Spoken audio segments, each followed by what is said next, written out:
Good evening, my people. How the devil are you?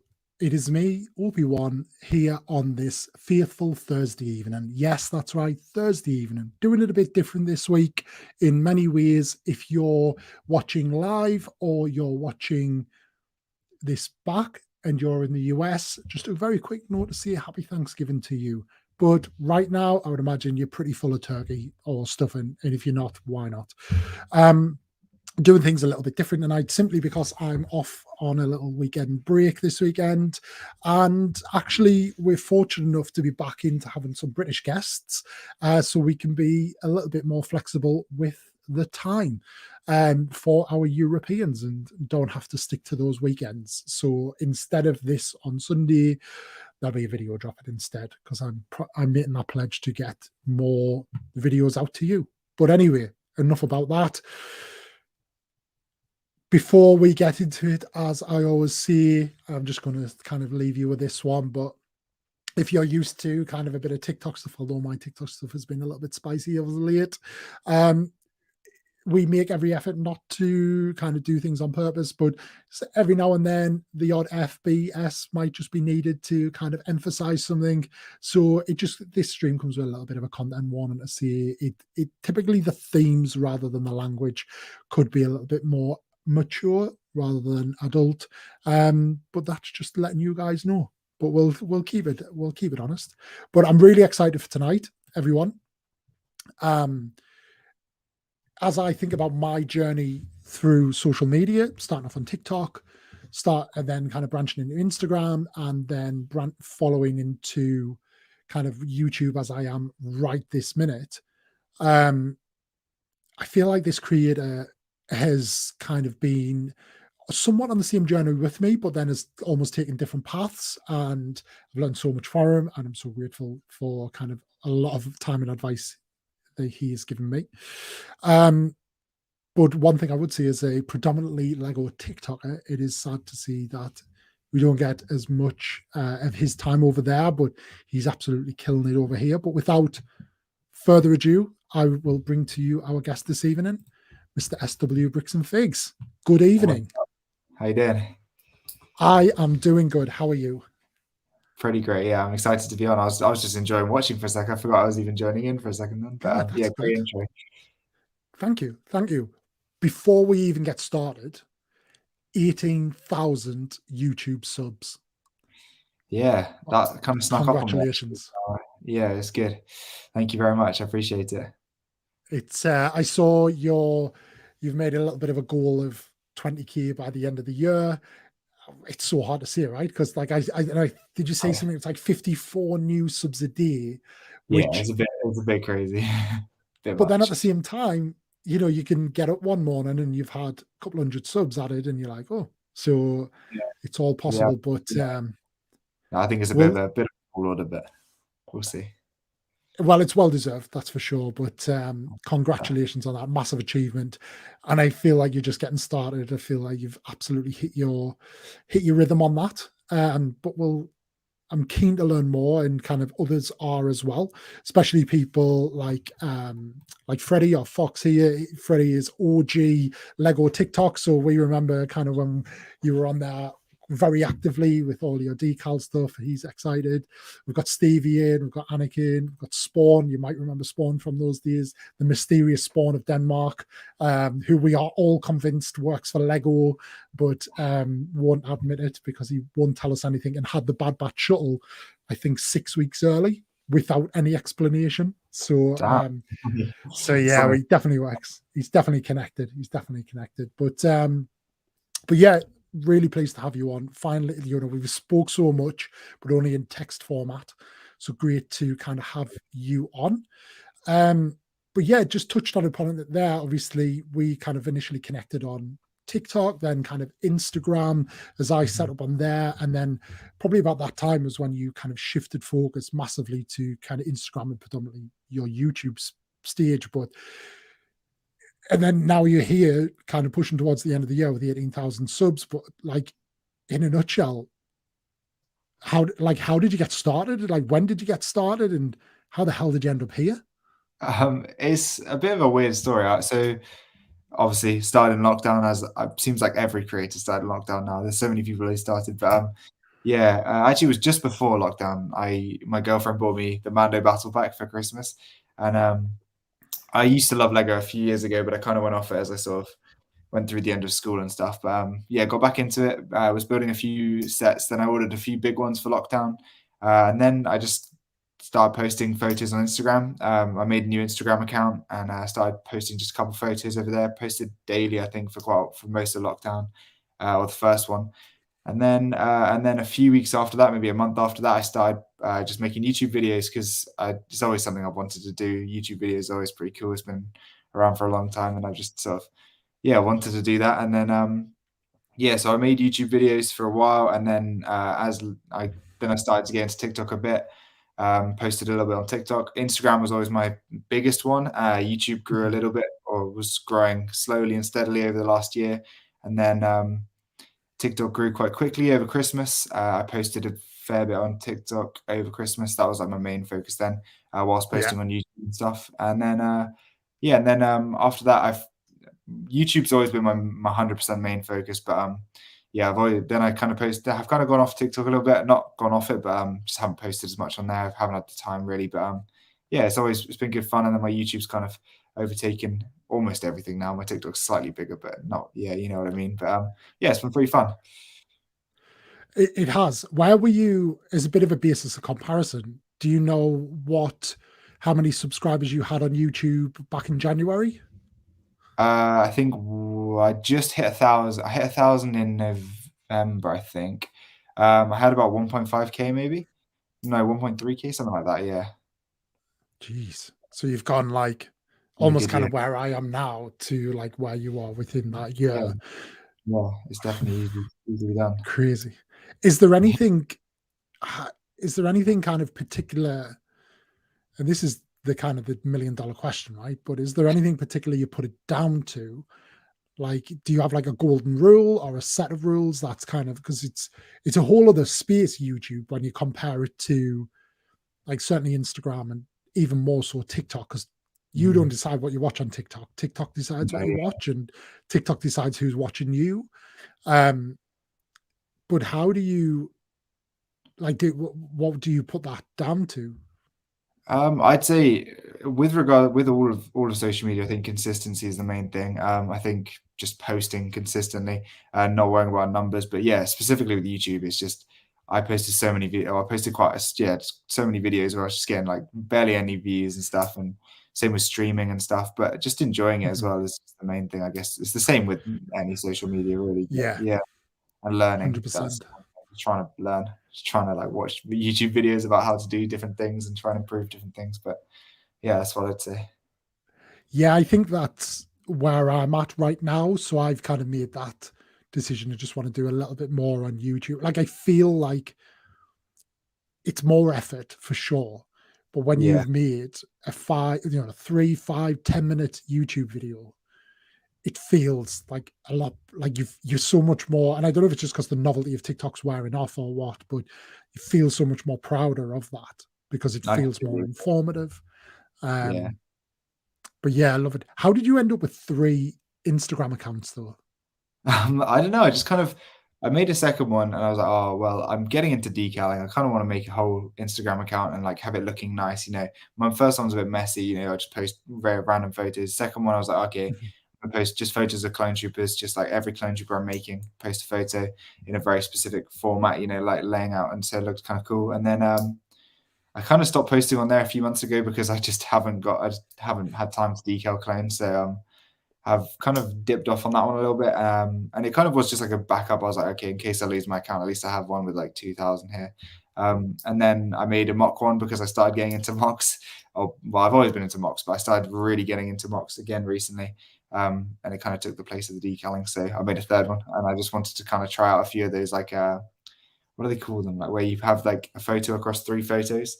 I just wanted to try out a few of those. Yeah, yeah, And I yeah, didn't really want to go on my main account because if you post once, it kind of messes them up. So yeah. I wanted to just try it out. But yeah, I don't really know. I just kind of like the accounts.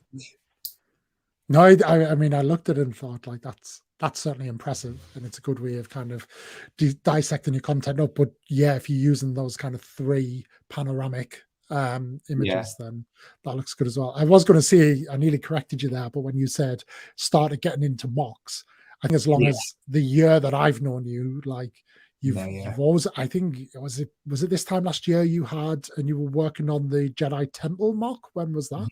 Yeah, I finished that February time, I think. That was my biggest mock so far until my Coruscant one I'm currently doing. But yeah, mock's my favorite for sure. That's my favorite part of Lego. Like having cool sets and stuff is good, but I buy the minifigs, I buy the sets all to go into mocks and stuff like that, as well as army Yeah. building. Yeah, that's the way I look at it. I'm not so much of a display person. I do enjoy display sets, but I like using them as well, you know. Yeah, I always had that intention of doing that, but I always find the issue is more than anything, it's space. Like to Yeah. build a mock, or to build a almost like a display mock, like what you do, like that, because you really bring, you don't just build the building, you really bring it to life, and obviously that's why your decaling comes in. And I always Mhm. remember one thing that always sticks in my mind. I think you set up like a bit of a sushi restaurant in the Jedi Temple with like Yeah, people like down in the cafeteria having food. Always loved that. yeah.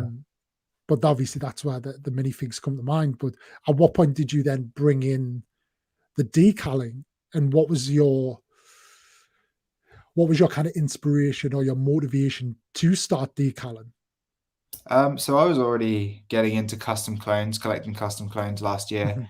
Mhm. And they're just so expensive. They're like 25, 30, 40 Yeah. pounds.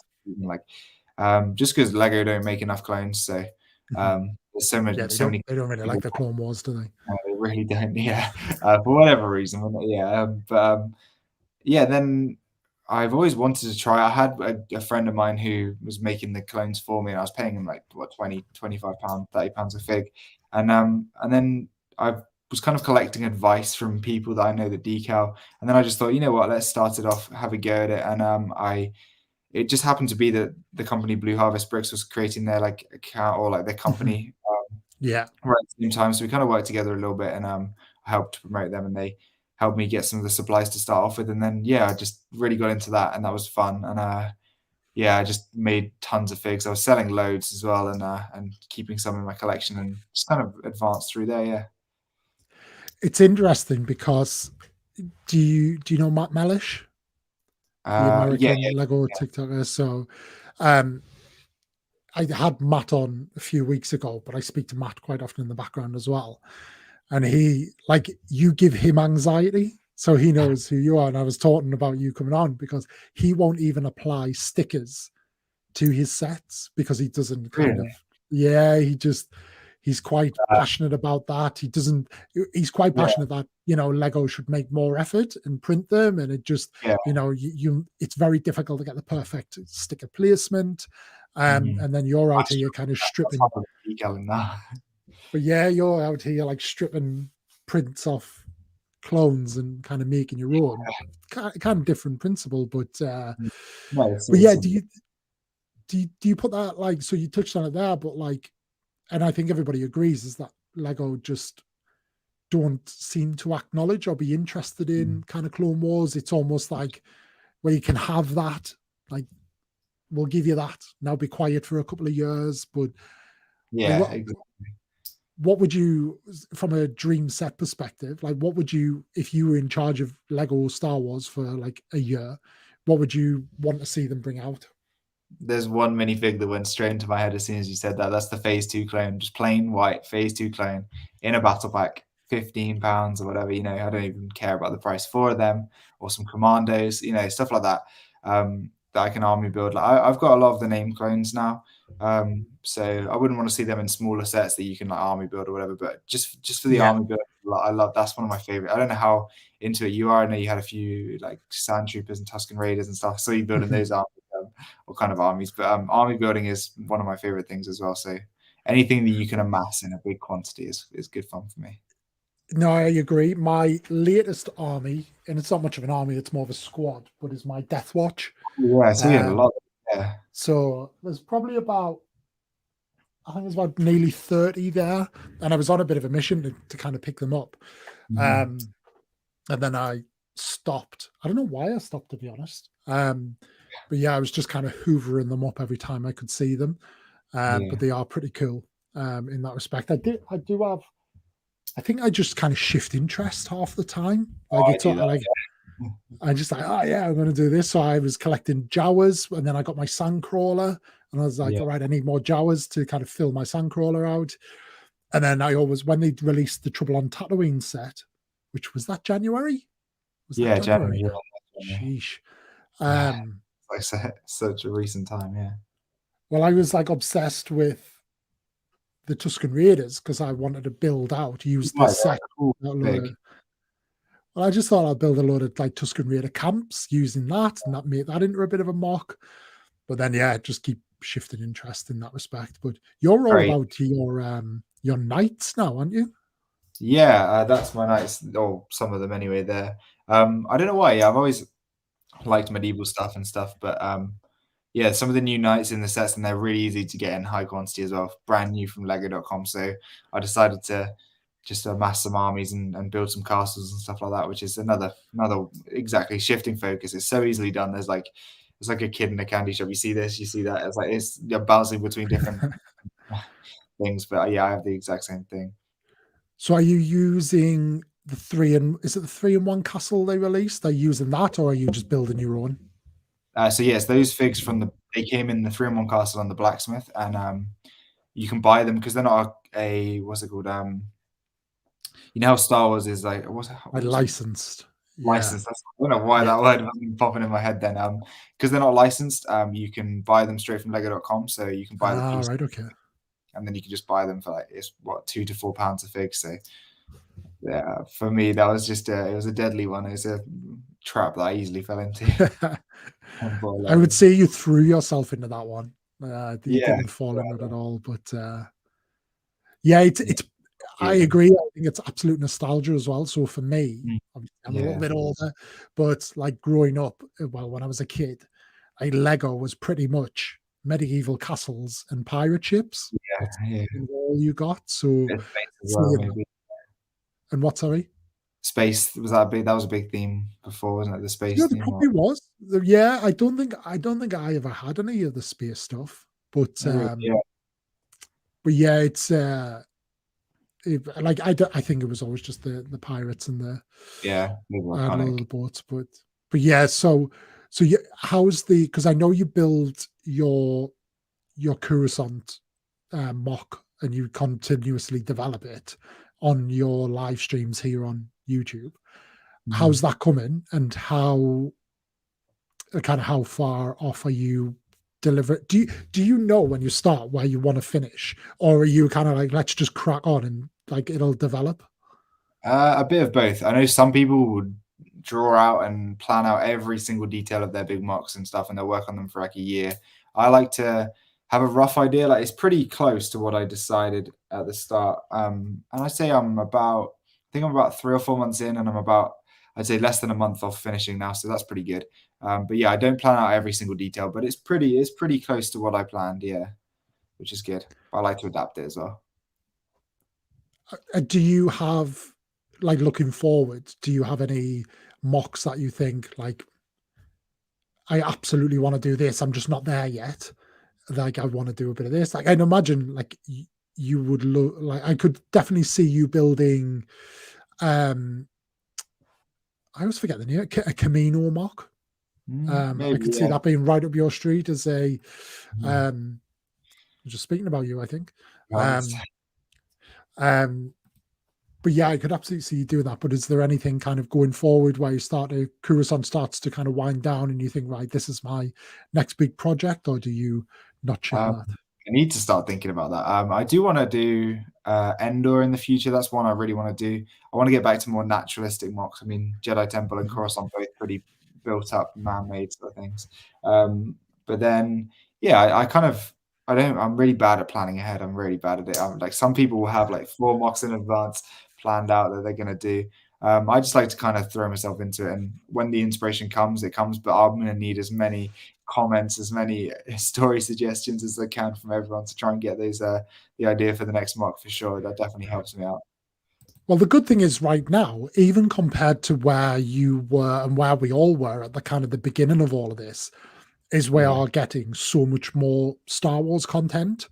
And with That's- that, that'll kind of inspire mocks. So, like the Kenobi show, it's looking like the Jedi Temple's going to come back, probably as Palpatine's palace.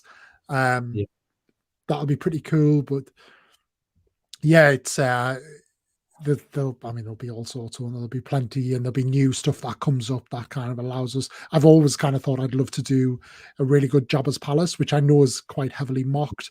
I would love to do that, but again, it's probably space more than anything. I've collected the parts for it loads over the years, like over the last year, but just never Yeah. kind of got into it to get started. It's a tough one. That's something when I moved house, I literally, when I designed my new bedroom, I was like, right, I'm gonna have a desk here, I'm gonna have a desk here, I'm gonna just maximize the amount of space, like desk space for physical building, because that was like my priority number one.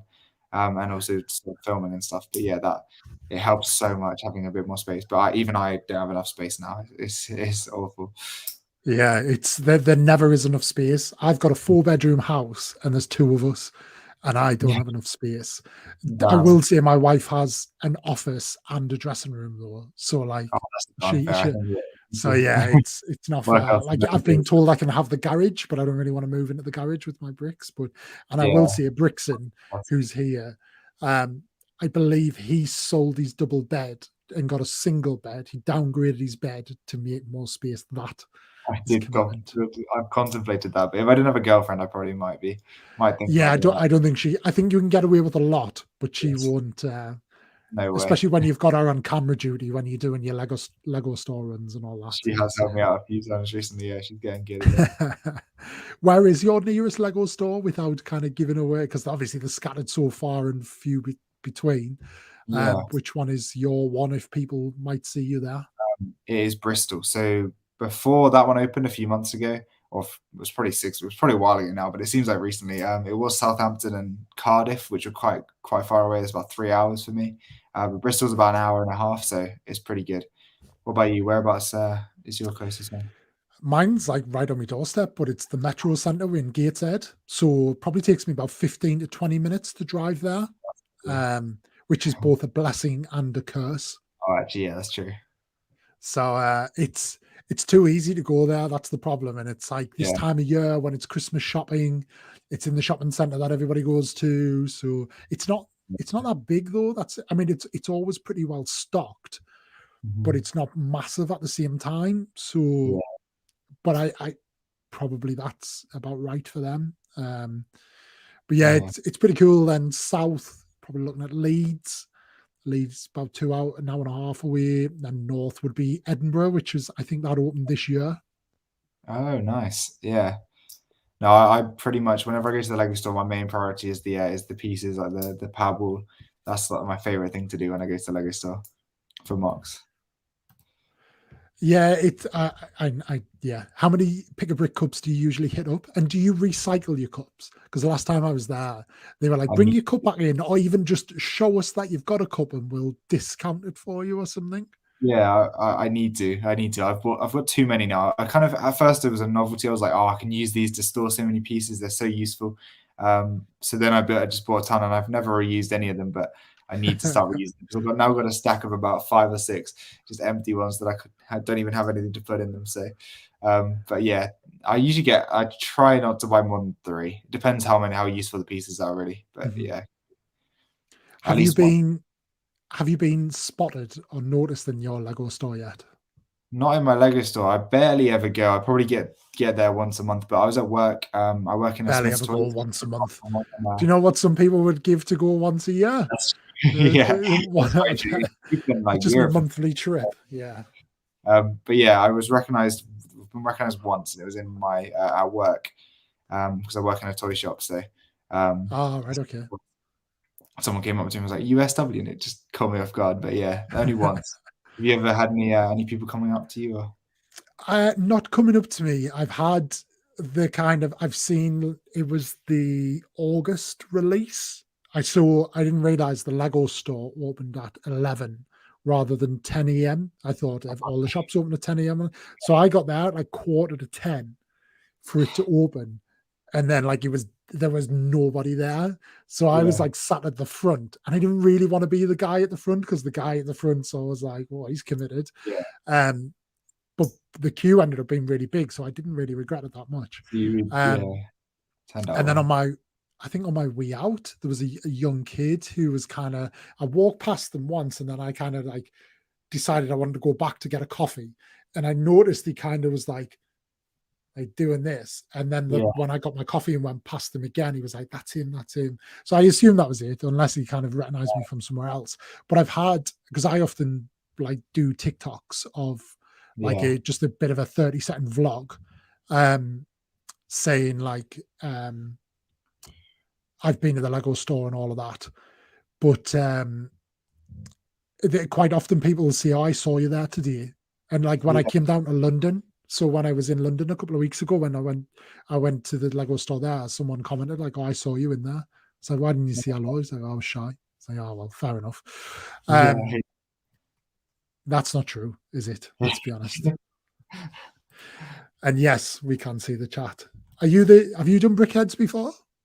I don't think I have. Oh, wait, who makes one? No, I haven't. No. No, You made that brick? one through me. No, that one through me. But do your Lego store staff know you now though, and do they know what you do? No, as I said, I don't go very often. So, and I Just usually once a month. obviously, yeah, I mean, yeah, if I'm lucky. But yeah, I don't know. And because I was going to Southampton quite a bit, I remember talking to one person about being a Lego fan there, but I've never really brought up my channel or anything. I've never really talked to anyone in person about it, or obviously my friends and stuff. But yeah, again, the only person I've ever met that's in the Lego community was the person that recognized me. Like, it's weird. I think that's where conventions will be really good next year, hopefully. But I've never, Yes. yeah, met people. So this is what I was going to ask, is obviously with your awesome mocks, and when we see like the Americans, they have so Yeah, much more like going on over there in this space. awesome. There's actually something right near, like it's typical. So I'm off to Wales this weekend. Yeah, But typically there is a Lego convention like less than 5 miles from my house this no weekend. way. Oh, So so like gutted. typical. I think it's Yeah, free as well, because obviously they couldn't really sell it here, and I think it's being promoted through the lug. yeah, But yeah, couldn't make it. But do it you looks so fun. are you targeting any of those? Because it'd be pretty cool to see, obviously, to display your mocks in Yeah. those environments. I haven't really looked into it. Obviously, when it's kind of different building a mock to take to a convention because you have to be able to take it apart and stuff and transport Yeah. it. So I haven't really thought about that with any of the mocks I've built so far. But next year, I'm going to look at the itinerary and definitely target a few to go to, at least to go to with some small mocks or some big ones. You never know, but we'll see. This is the difference, Ellie. So in America, it's a convention. Here, it's just definitely chairs in someone's garage. I think the one Yeah, near me is, I think it's in a railway station or a railway museum or something. But what about, nice. because obviously, like behind all of this, you're clearly a Star Wars fan as well, right? And I would hazard a guess that the prequel trilogy is your kind of your favorite trilogy with all that. Yeah. How kind of high is how much is your love for Star Wars? And with that, would you, because Comic Con's getting bigger here, we've just had that kind of wave of Comic Con, would you fancy that? I've never really thought about it. I don't know. I think there was a Comic Con in my city, so maybe. But no, I'm not so much. I don't really know what I do there, if I'm honest. I don't know what they're about. I've never really looked into it too much. I don't know about you, but yeah, if you know what goes on there, definitely enlighten me. But yeah, I don't really. I probably wouldn't be one of the people dressing up, but I think it'd be cool. I don't see anything wrong with it, but I think it'd be sick. But I think you got to commit to it. I think it'd be really fun if you did. But no, I don't know. I've never really thought about that. Well, there's like I think there's a load of Comic Cons now. So it's like, which ones are the actual ones? Because I don't know if the name itself is actually That's like very true. trademarked, or if it's like, I don't know how much you could trademark it, or they all bang it on. So, but that MCM one seems to be the big one, which was recently in Birmingham, and previous to that was in London. And I think next year they're doing exactly the same. Yeah, I would. So I do fancy going, but I'm the same. I wouldn't get full dressed up. I'd do something that kind of represents something. And I've got my Boba Fett tracksuit that Disney gladly donated to me, so I'd maybe wear that. That's really cool. I was going to ask about what that was all about. I didn't really get the backstory. I don't know how. I watched a couple of videos about, or short TikToks about it, but yeah, what's the whole story about that? I'm really interested in that. So it was the day. It was honestly, it was literally the day I hit 10,000 followers on Instagram, and this is an important thing about like social media and stuff. It's like, because I've got like 55,000 on TikTok. Yeah, that's insane. But the commercial, but is it though? Like the commercial world still doesn't really appreciate that. And if you go on TikTok now, it's turned into the shopping channel. Like every other live is TikTok pushing some of their top creators out, flogging shit. Like, and you're like, what? Yeah. It's not QVC. But yeah, so as soon as I hit 10K on Instagram, it was almost like people were waiting for me to do it. Because obviously I do a little bit more kind of Star Wars-y content and a bit of Marvel stuff as well.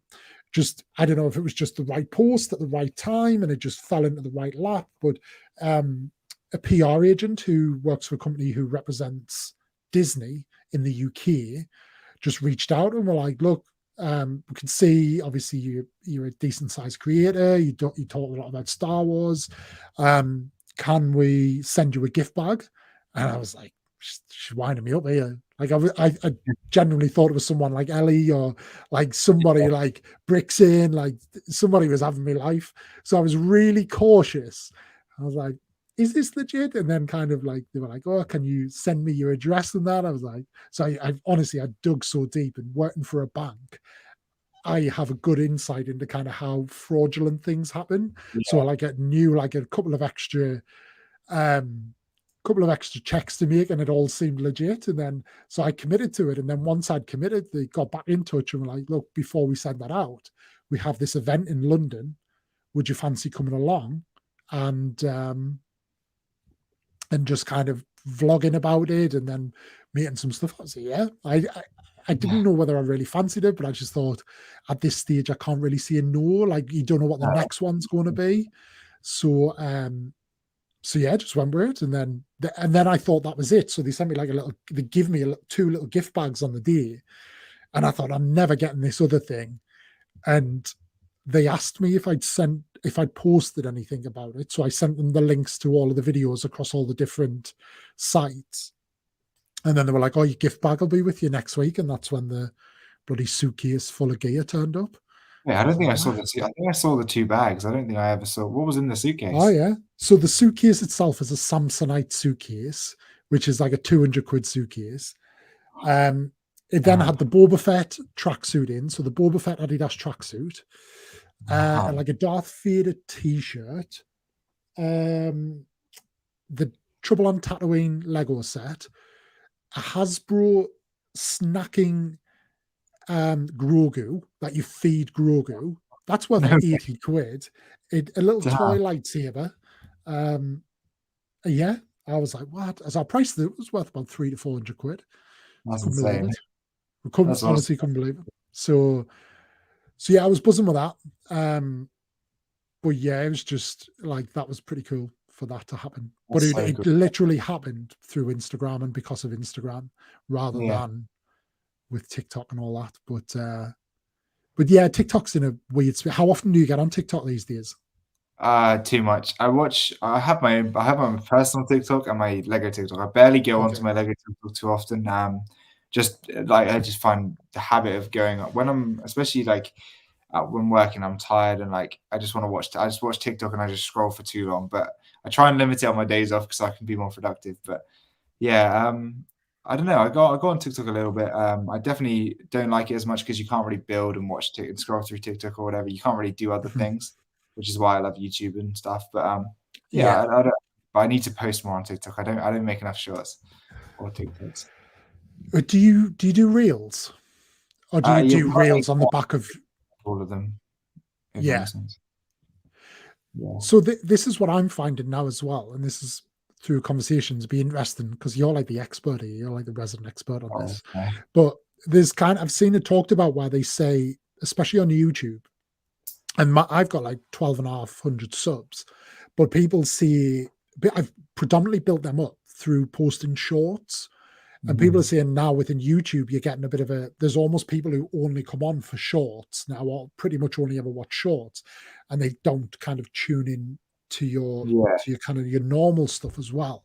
And I've seen people, so is it Emma Saurus? I think it is. She, Oh, um, yeah. like she set up like a separate account because they're starting to monetize shorts YouTube, aren't they? Oh, I So think that's pretty cool. I think it's by invite only, but I haven't been Ah, invited. no. But no, But yeah, it's an interesting one. The whole new short form content sort of craze is very interesting. I don't know. yeah, and it as you touched on earlier, it suited lockdown so well. Sure, it But I don't know exploded. about you, but the world has gone back to normal and on steroids. Yeah, Like everybody, it feels like we had so much time. Now we have so little. Like just it's very everything's like overtime and just so much to do. And so with that, like how people are consuming the like information is, I think is it going back to how it was pre-lockdown, or is it becoming like a new type of normal? I don't know. But true. I look at someone like yourself, like who's gained like 17,000 subs this year. Like that kind of says a lot, especially within the Lego community, I would say. Yeah, Um, that's another thing that's really interesting is how big the Lego community actually is. Like, it's impossible to tell whether your growth is going to be like limited at any point, or when you're going to hit that ceiling. But then there's people that are there, like M&R and people like that, or Jang Breaks, who've got millions of subs. It's interesting. I find that really fascinating. Like when and also where those subs are coming from and stuff, and how mhm. people are within the Lego community but not finding your content, whether when they're in a very similar, or they watch very similar creators. I find that all very interesting. And like when you suddenly break that barrier and you find a load of new subs or whatever, it's very interesting. I mean, I don't know. Yeah, this is exactly it, isn't it? Because what I found, and I don't know how you found this, but it's very you have like a core following who will follow you anywhere. Yeah, But when you kind of look across all of your platform, it's a relatively small percentage who kind of that's your kind of very tight community. But talk about like Instagram, and I thought like getting that link for stories at yeah, 10K, I thought that was going to be like groundbreaking for me. yeah. And they released it to everyone. That was literally the day I was like, right I after know. it released it to everyone. I was like, no, I don't think it's But is it for everyone? Is it only the link only works for YouTube though? I thought it was for. I just thought the link feature was just available for everyone. Or is Uh, it? Bastards. I know, yeah, that I was gutted. It was usually just as we both hit 10K or around that time. So Yeah, annoying, because I but think you were like two, it's what three I got. hundred ahead of me. Yeah. Oh yeah, Yeah, because you've overtaken me now, I think, haven't you? I'm just yeah, around but there. again, it's through Reels, Yeah, But yeah, I definitely. really like that though because Reels. I think Instagram is like people talk about like Instagram is dying and stuff like that, but it might be in certain communities. But I Yeah, think it's Lego pretty solid. I I think it agree. just offers like I think TikTok's. I worry for TikTok a little bit um, because what can it give you? And I've had this conversation with a couple of people, but the others can give you stuff Mhm. that TikTok can't.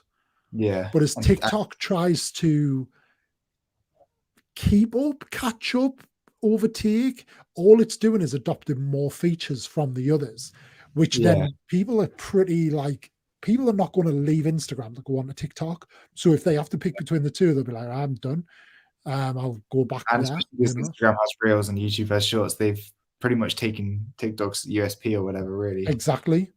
And Yeah, then when the it's format is very like as I see, you got one. I mean, I don't know what kind of lives you get on your FYP, but it's I'm going to see a disco a million times. very weird stuff, Don't yeah. send me the disco ball. Um, Oh, yeah, yeah. like that one, grow parties, which are the most annoying and the most counterproductive TikTok thing ever, because people are sat there with 20,000 followers getting 50 views on a video because they don't actually watch and like each other. But it's like Oh, it's I've never even what they'll heard of do. that. Damn. Oh, I mean, it's seen I when get people a are lot, like yeah, follow just someone follow saying, "Oh, everybody in the that's" live, follow. Oh, yeah. I can usually So, just as soon as I see a live, I just go straight past it usually. but the other one is like what we're seeing a lot of now, this shopping channel thing, which is ridiculous. And I get that it's Christmas, but I always get as well.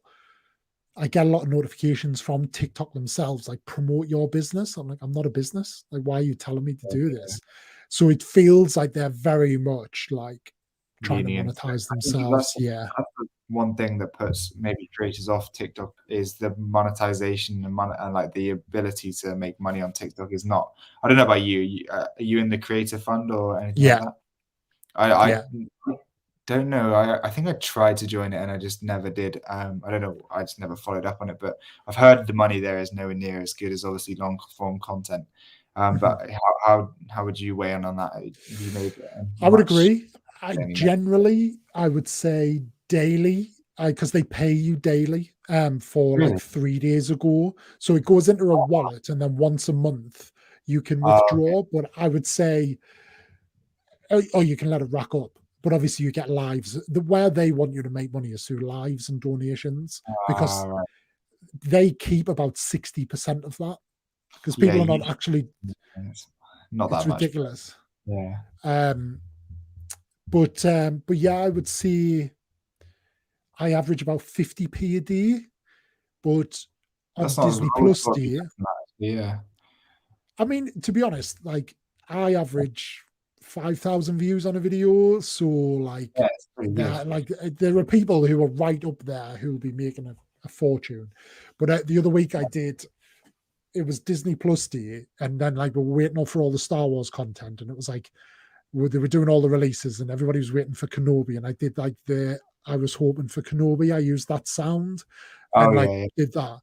And it was a 7-second video with that sound, and it got like 300,000 views, but it got them all. What usually happens is I get those sort of views, but spread out over a week, which then Yeah. dilutes that money across a week. But they happened all in that one day. Yeah. Um, and I think I got something like £7, which was by like 3 times my best day.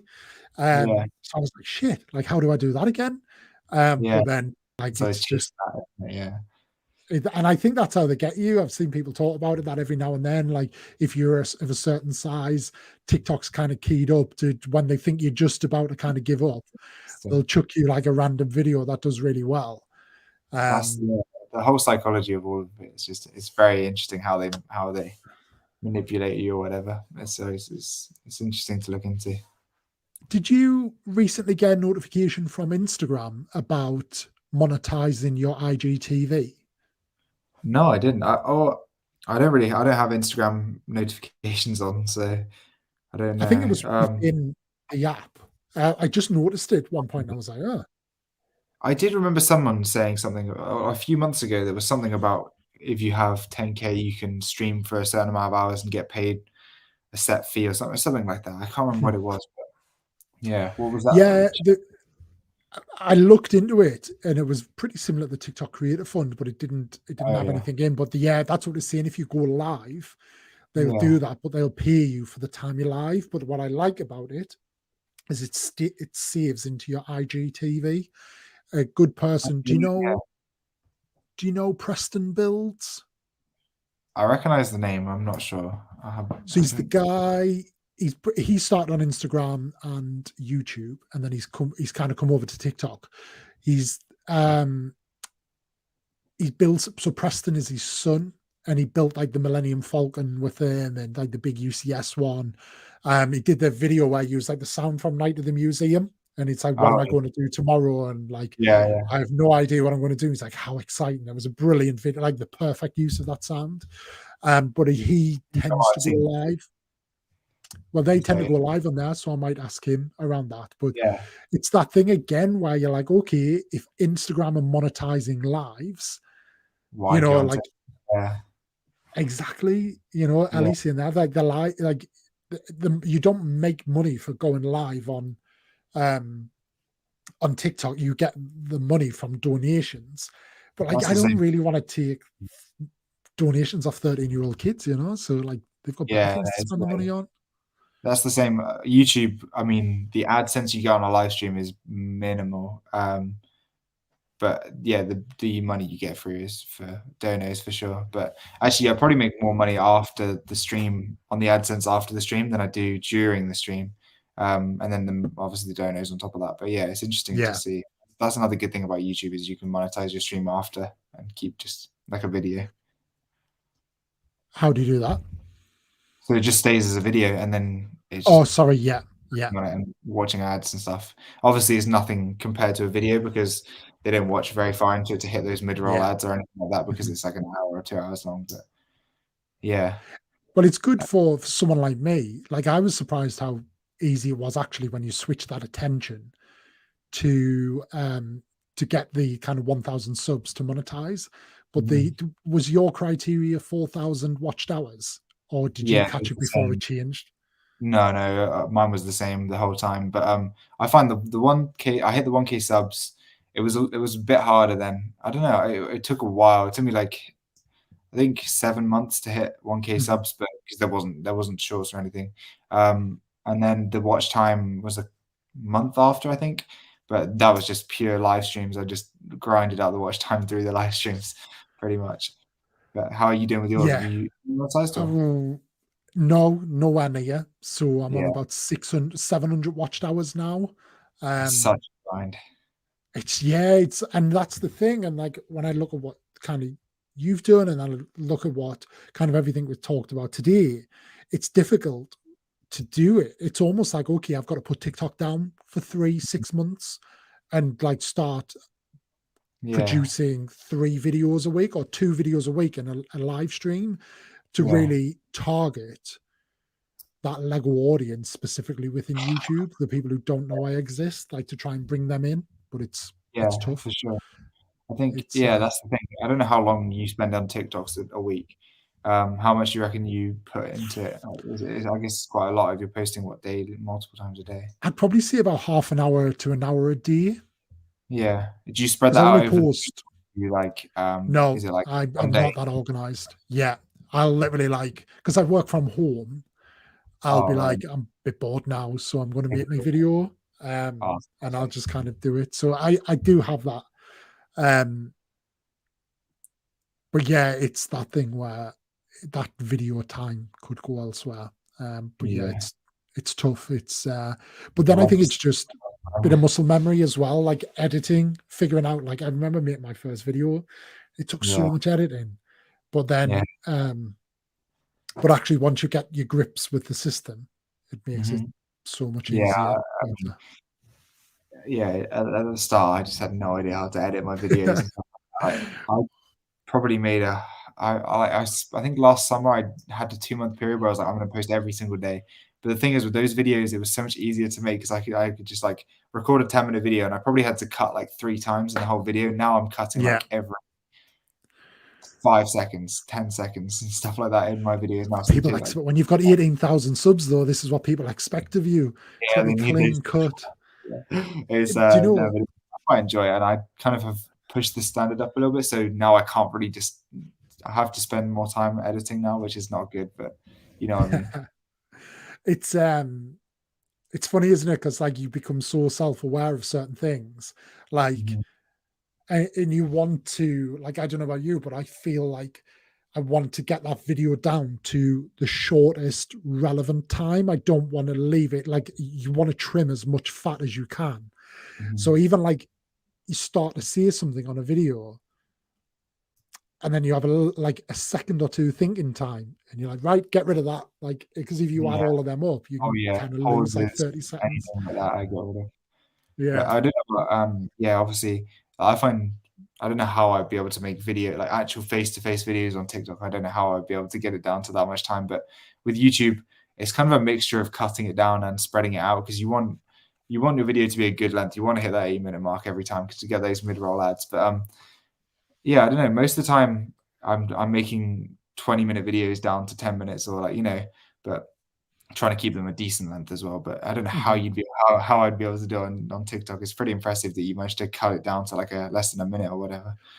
most of the time. Well, what helps again is because they've released the 3-minute videos. Yeah, Like, don't ever try a 3-minute video because nobody watches. This is where it all gets really interesting. The same people will scroll on a 3-minute video on TikTok because it's far too long, but happily yeah, come onto YouTube and watch a 10-minute video because yeah. it's It's like weird. boom. Yeah, it's the It's just like psychology looking at. Yeah, horses for courses for sure, but like it's just association. But what I can do is I can use a 3-minute video capability to kind of leave a load of fat on and then yeah. go in within the app and trim it all down and get it down. Like I always go for a Oh, minute. that's so annoying. A couple times when I filmed TikToks, when I was doing more TikToks, and I was just like learning how to do it, and Mhm. I kept doing not changing the setting, and it was like 15 seconds, and I get to the end, it would just cut, and I'm like, no, I still got like half. I know. No, I'm just like, again, or the same with a minute, and it's quite. I find, yeah, I still don't know too much about making TikToks, but do you edit on TikTok, or do you edit off Yeah, on? yeah, it's 100% edit on, and then I screen. So what you can do is where you go to your posting screen, there's like your preview in the top right hand corner, and then there's within there's like the little frame symbol. Hit the frame, and it gives you your video back clean, no Yeah, watermarks or anything. So they changed. screen record that. And I thought you couldn't change screen record it anymore. So yeah, that's annoying. Yeah, so I I'll see think if I they can did show that. you on 'Cause I know here. you used to be able to Um, just screen record it straight away without the watermarks and stuff, but then I think they changed it, and obviously to the way you do it now, and that's interesting.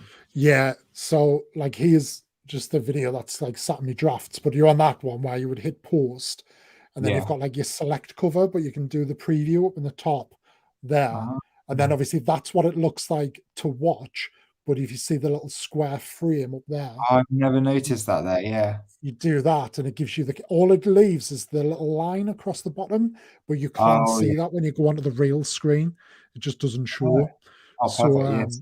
Yeah, so that's all I do.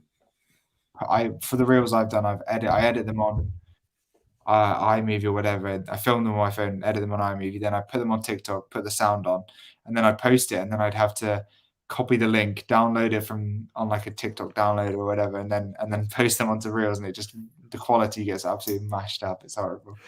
But Yeah, I don't know if it's the upload on Reels sometimes when you upload onto yeah, it, it isn't as Reels good. do weird things.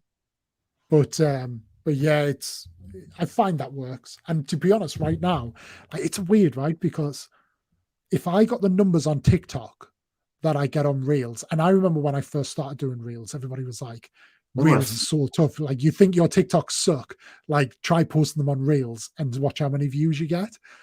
Now I'll hit like hundreds of thousands of views, and I'm like, yeah, I'm like, why do I not get excited about that on TikTok? Or why is that not happening on TikTok? But I find yeah, that so interesting. I'll post the same reel on YouTube Shorts, TikTok, and yeah, and Reels. Yeah, that's what. Yeah, and I'll post them at the exact same time. They're the same video, the same length, same sound, and one will get tons of views, one will get no views, and one will get medium views. And then I'll do the same thing another day, and it'll be like all the apps reversed, and one will get tons of views. yeah, I just don't understand it. That makes no sense to me. no, it's I feel exactly the same.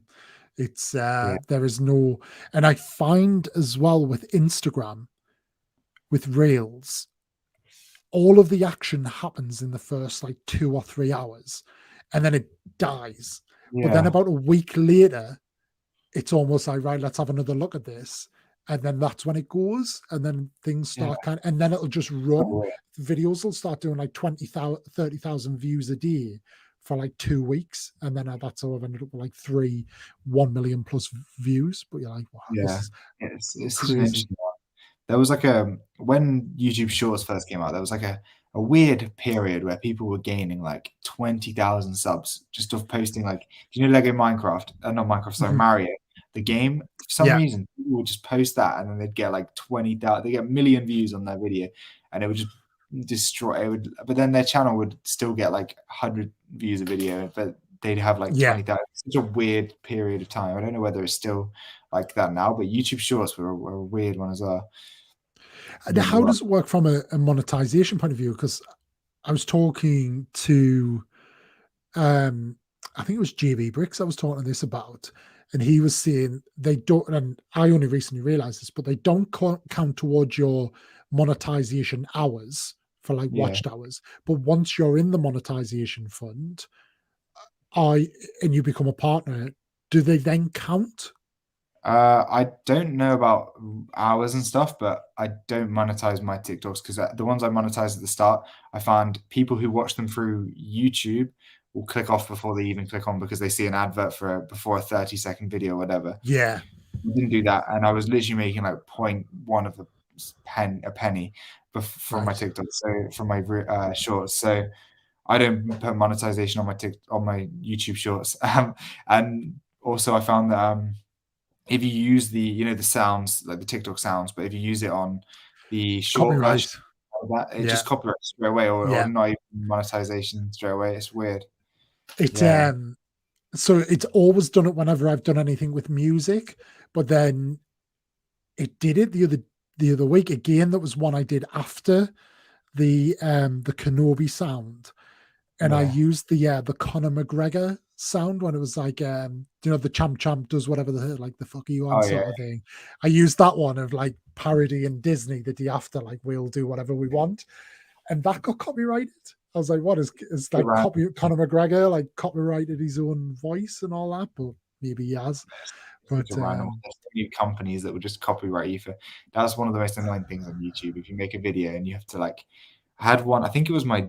I think when I revealed my Jedi Temple mock, I posted like a clip from Battlefront 2 or something like that, and it wasn't even like LucasArts or anything like that that copyrighted me. It was someone completely random, so I had to mute like an entire section of the video. It was so I could just make a little bit of money off it. But it's copyright strikes are so annoying. do you still use your intro video where it's like Anakin and the 501st walking into the Jedi Temple and all of that? That was just for the Jedi Temple series, but that was okay. I Okay. think that one, as well as my old intro that I used to use on you, I don't use an intro anymore. But when I used one on there, I think the person who made it for me sped the audio up by like 0.01 or something like that. Made it non-copyrightable or something like that. It was something fishy like that, but it worked, so I'll take it. Well, I used, and I know this is a series that you do your Q&A series really well, and that's something that I've kicked off, and I wanted to give it like a bit of a name, and I didn't want to just do kind of like ask whatever, because obviously like M&R has the premium on that, like he like, so you're trying to do it a bit. So I called the Cantina Corner because I nearly called the Opie-verse Cantina Corner. So I was like, oh, I'll recycle it for that. So I used the Star Wars lo-fi Cantina music, and I was like, are they? I'm sure it's not copyrighted because they couldn't copyright it because they don't own the original music. But no, it didn't. It didn't copyright.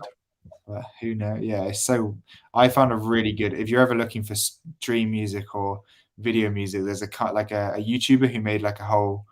He's got like thousands of songs free for you to use in videos and stuff, and it's so good. It's called Stream Beats, but he made a whole company of that, and it's so good because you just can't. You're 100% not going to get copyrighted, but before I found that, I've struggled so much finding copyright free music, and I get so many claims and stuff. It was so annoying.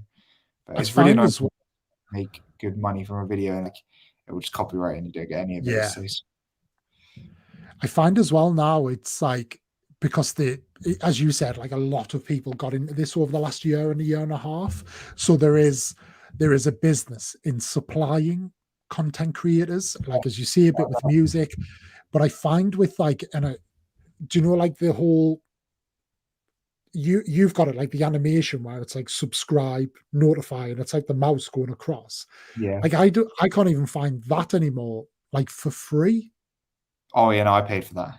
Yeah. Or did you? I was going to. And is it animated to your thing? Yeah, they completely customize it to whatever you want. I think it was like £6 or something like that. But I was like, I'll just do it because it's easier. Than I could probably try and like find a way to watch a few hours of tutorials and make it myself, but I just can't be bothered. I just thought, well, it's how much is that time worth to you? Exactly. And now you're monetized, pay £6 and you learn that back in that time. Exactly, yeah. Did you do it through Fiverr or did you find someone else? No, Or there was a whole company. It was advertised on Instagram. I actually had it in my saved yesterday. Found it yesterday, so I'll send you the company if you're interested. yeah, please. I feel They like do it's anything little. like TikTok, Instagram, everything. Mhm. Yeah. Well, funnily enough, I heard it because I've started obviously trying to promote this more through TikTok. Through TikTok. But whenever I do a video about going live on YouTube, it flops like mad Yeah, on TikTok. that's another thing. That's why Um, Instagram's good because you have stories that you can just. That's the great thing about yeah, Instagram. You can feed people into so many avenues from stories. But anyway, sorry, didn't mean to interrupt. but, no, it's all right.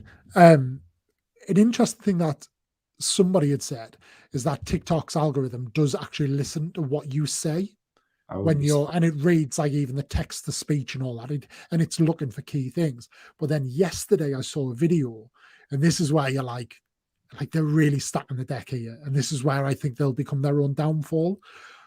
So if a lot of people, like I will always comment first on my own video and try and kind Yeah, of like that's put a bit okay. of text in there. But if you Mhm. see things like Instagram, Gram, YouTube, Tube, so there's certain words, email me, link in bio. What they Really? haven't done, they don't they don't corrupt the comment, so they don't block it. But what they do is they don't show it, but they show it to you. So No you can way. see it, you think it's fine, but But somebody did a full video on it, basically seeing like showing how like they were looking at the same video at the same time, way. but on two different profiles, and then they were saying like here are some alternatives that work for you, and I was No like, way.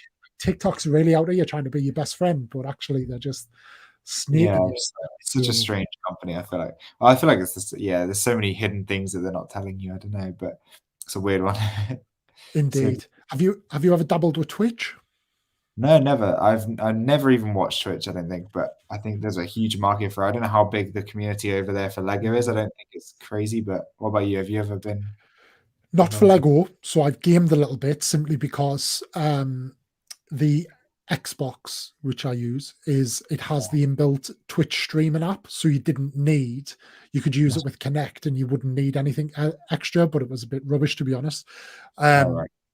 But yeah, I got rid of it, and my whole plan was to start streaming some gameplay through my YouTube channel Mm. as well, because like people do tune in for that. So thought I'll do Right. a bit of that, but to do that, I can't use the in-app. You've got to use like a capture card and all that, and I need Yeah. a specific one because I've got the brand new MacBook and it's like 200 quid, and you're like, yeah, I don't Oh, want to do that. I'll get it eventually, but yeah.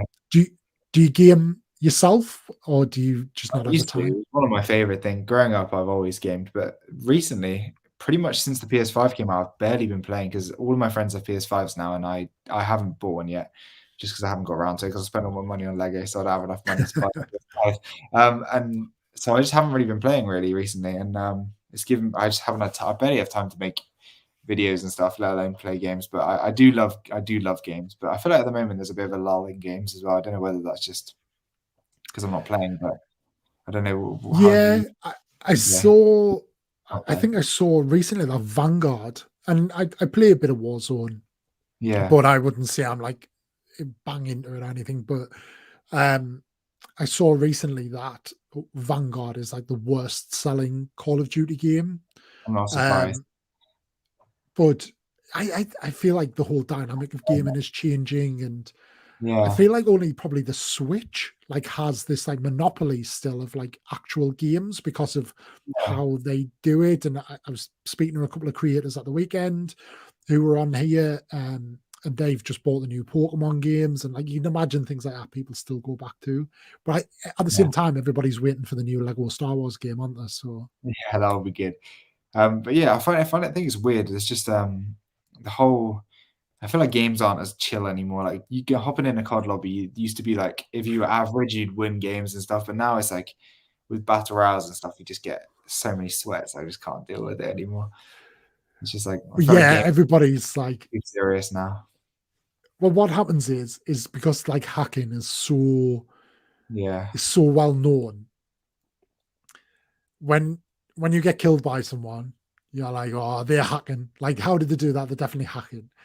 And then when you kill someone, they're like, you're hacking. And like, it's a weird community with that. But I do like, and we were talking about this on TikTok and I saw your comment, but like things like Yeah. Fallen Order, like this is what we Solo don't game. see enough, like just standalone They in don't make game. the most money, I guess, because people don't buy skins for it and stuff like.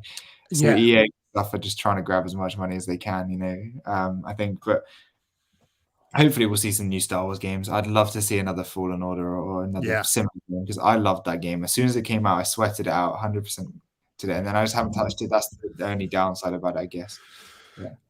So I went back to it because I did something similar. I just hammered it. Yeah, I think I completed it within a week and it was awesome. that's And exactly then what I sweated out. I went back to it and they did the plus mode where you can replay in like the Inquisitor's outfit and you get the red kyber crystal. Wow. But what they don't do, so what they do is they reset all of your abilities. So not like how you have to learn the abilities, but then like all of the crates that you kind of discover all the way around, they're all opened. So it's kind of like they kind of like it's a very light version of the game and it didn't add anything different. So that I feel like what you would have to do is just reset the game, get rid of all of the saved stuff and go again.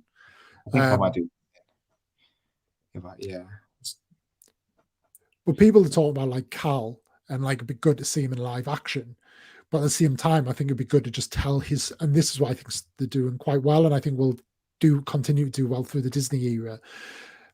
Is tell canon stories in a different way. And I think if they could do all of Cal's arc in in video game, that'd be pretty cool. That'd be pretty unique to plug in to that. I'm one who doesn't necessarily think that there should be sort of all the stories don't need to be tied into one. I don't know how you think about this, but like we don't need to see Ahsoka and everything. We don't need to see. No, I mean it's cool. Like I'm not one of the people that are going to stop watching because of that, but I think it's cool to set up their own stories and stuff. I'd love to see a whole new story or a whole new thing coming out. I don't know how it would be, but I'm really hyped for the next movie either way because I think movie releases, like shows are good, but the next movie release is going to be sick. I haven't really had a big movie release when I've been excited for Star Wars since 2015 or whatever, so it'll be good hopefully.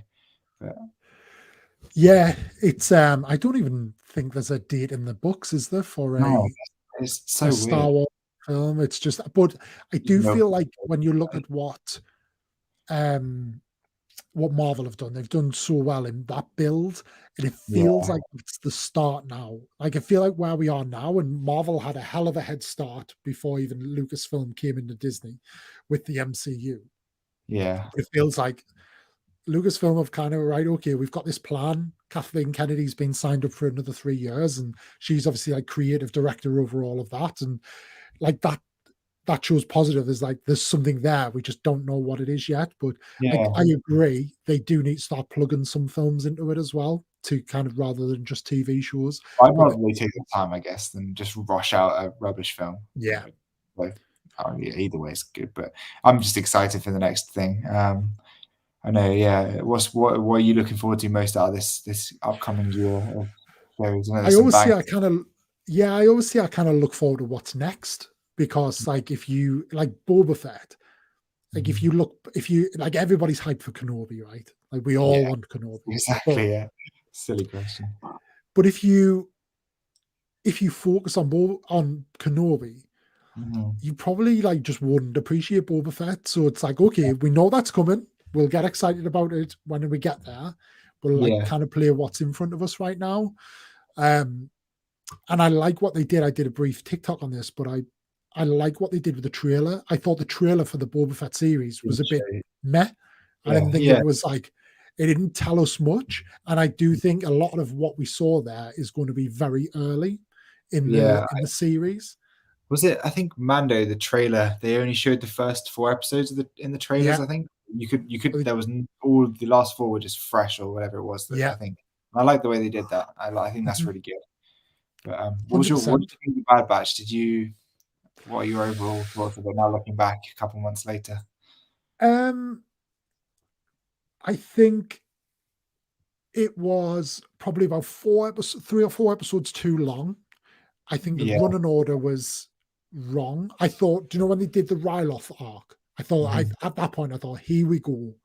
Like this is it, we've established who's who, we've established who's where. Yeah. Here we go.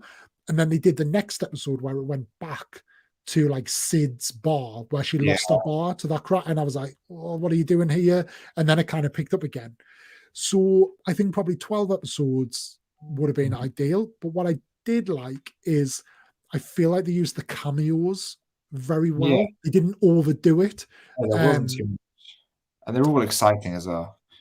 Yeah. But what did you think?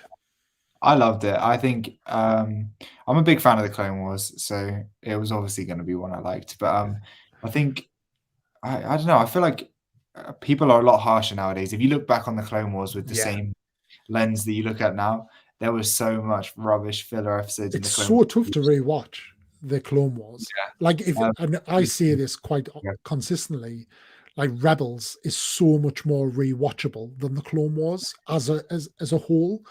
But obviously the Clone Wars is just those are just there's so many just absolute not the best episodes. But if you pick and choose, Clone Wars is amazing. And I think same with the Bad Batch in a way. Again, I think you're right. You could cut out a few episodes in there, but I overall really enjoyed it. I think I really liked it. And from a Lego collector's perspective, is it going to be the path that gives us, or the catalyst that gives us another ATTE? Like, you know, just all of those little clone sets before they kind of take them out of the clone era and into the Imperial era. I like this era between Clone Wars and Imperials. I think that's a really cool era. And it's a whole 19 years, which has only been explored on by 2 films and Bad Batch now. So and then both the films were pretty much at the, I mean, when was Solo? But like Rogue One was right at the end of it, so it pretty much was just not even in the 19 years. And then Solo. I think Solo was pretty much in the middle, wasn't it? But it doesn't. It doesn't really reflect on. It's underrated, but and Bad Batch as well. There's so much time to explore. But so, do you ever read the comics? No, I don't. I've never read any comics. So I've got a bit of a theory, and I'd be over the moon if this. So I'm far more an Imperial guy, but I love the original trilogy, but I love the Empire. Like every time I watch Return of the Jedi, I want Luke to turn, and I want, like a lot of people say that about Revenge of the Sith, where they don't, like, they watch it and hope that, you know, Anakin doesn't turn. I watch like Jedi and hope that, like, almost they take down the Empire or the Emperor and they become the Empire, or Luke joins. I love it, But there's a couple of comic runs, and there's one that's actually set. It's just called Star Wars, and it's set between A New Hope and Empire Strikes Back. So it gives a lot of kind of canon background to Luke and the group, and it's really good in kind of enhancing that character. But there's a stormtrooper called Sergeant Creel who leads they're called Task Force 99.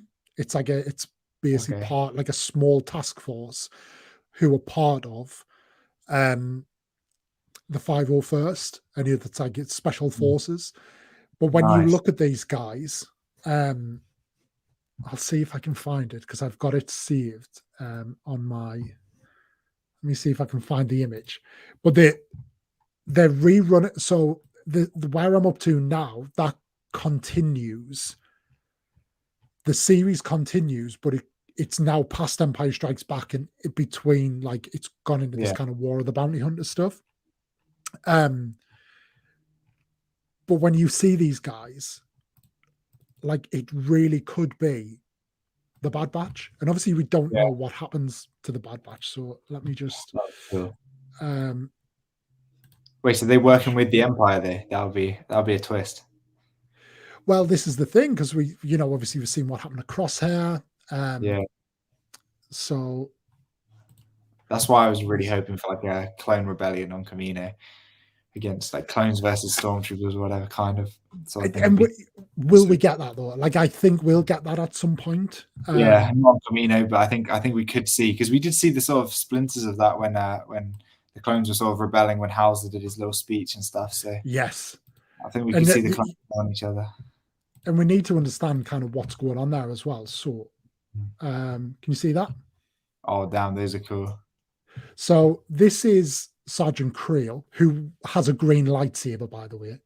Oh, nice. But this guy here, this guy here could, like, over his, like, behind him, the big guy, could Yeah. definitely be Wrecker. The guy to his right with the knives, he's got knives, so it could be Hunter, but then you see he's got like a cross over his eye. So that could be another. The guy right at the back could be Tech. That's true. I mean, one Echo of them with could be, yeah.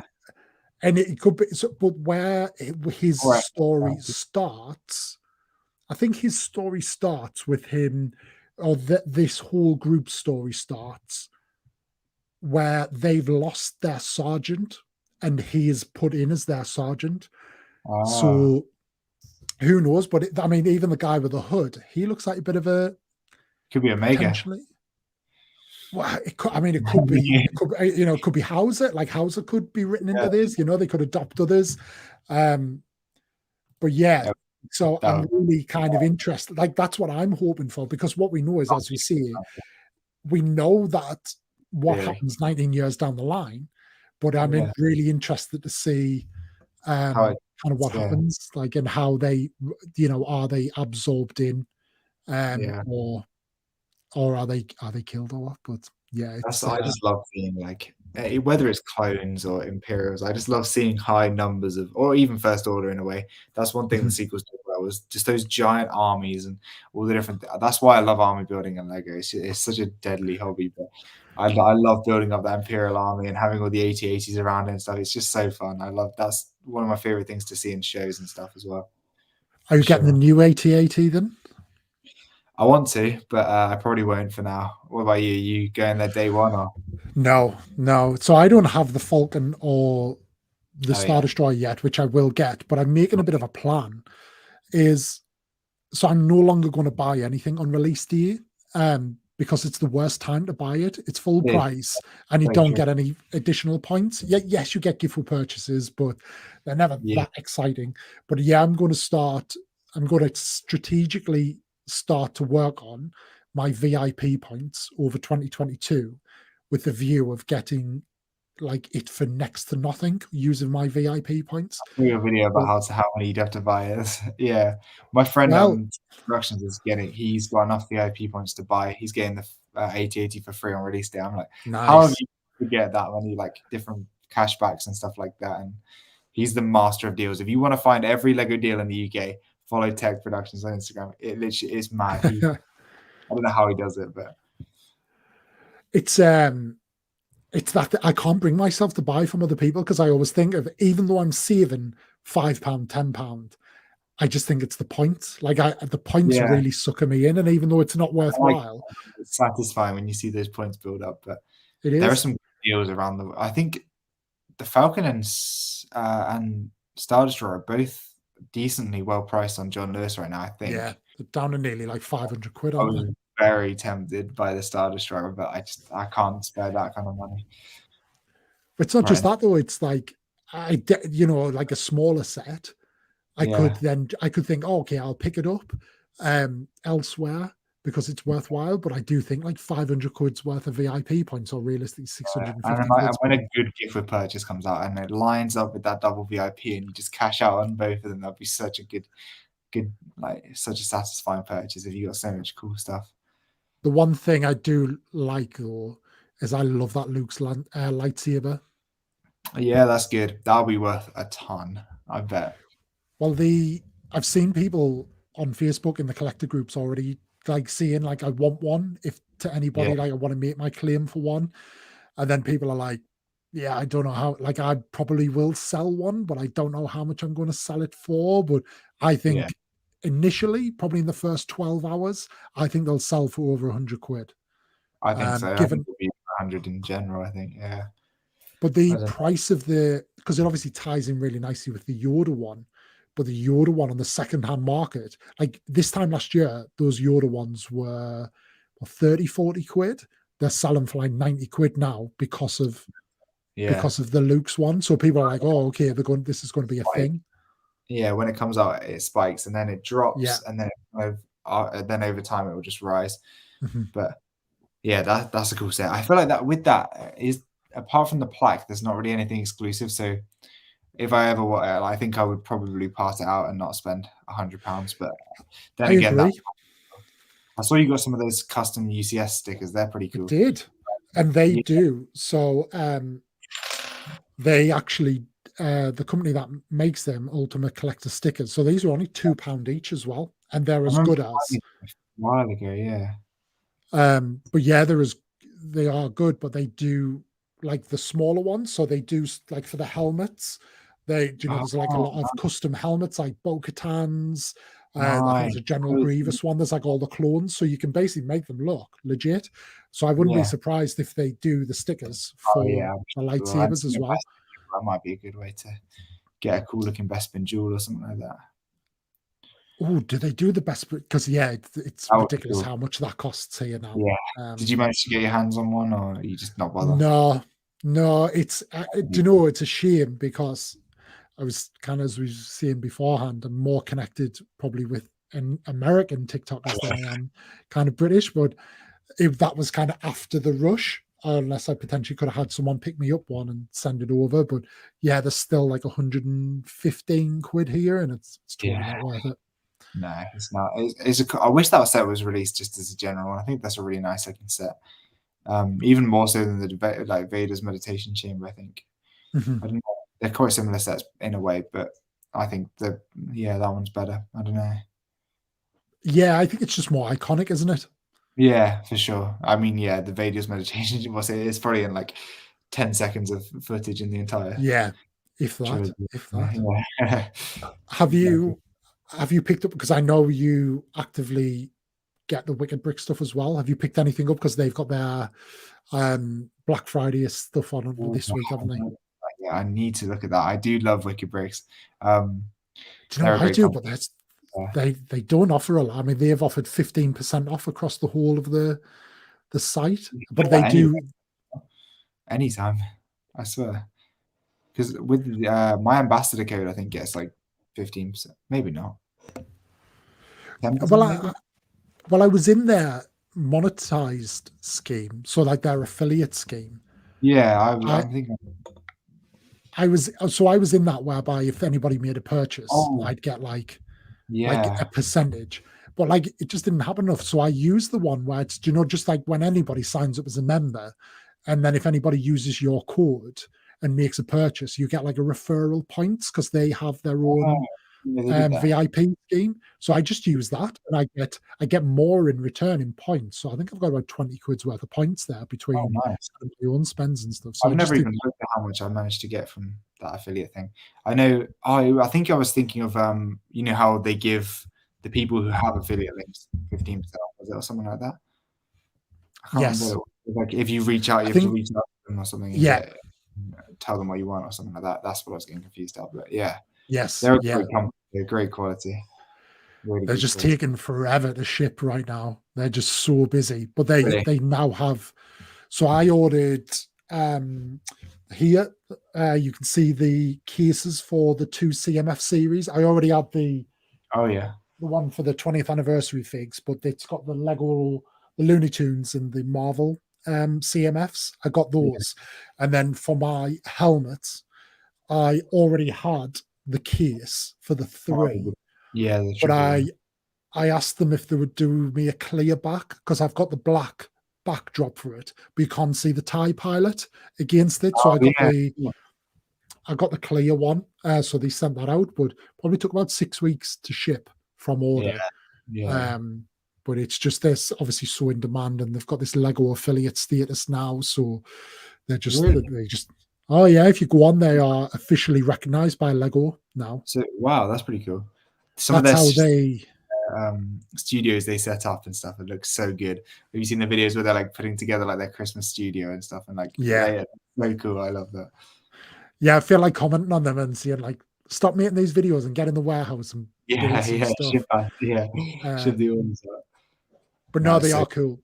They are cool. It's and they're doing so well because they now make they now make the displays for like these IKEA sets now, yeah. and they do it for Funko.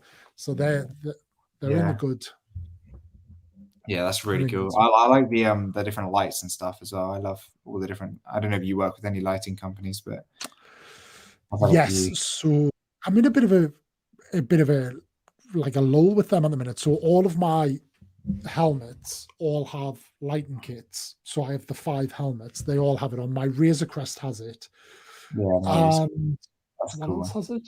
Something else has it. I'm sure. Oh, my R2, probably my R2D2 from this year is probably the best one I've got.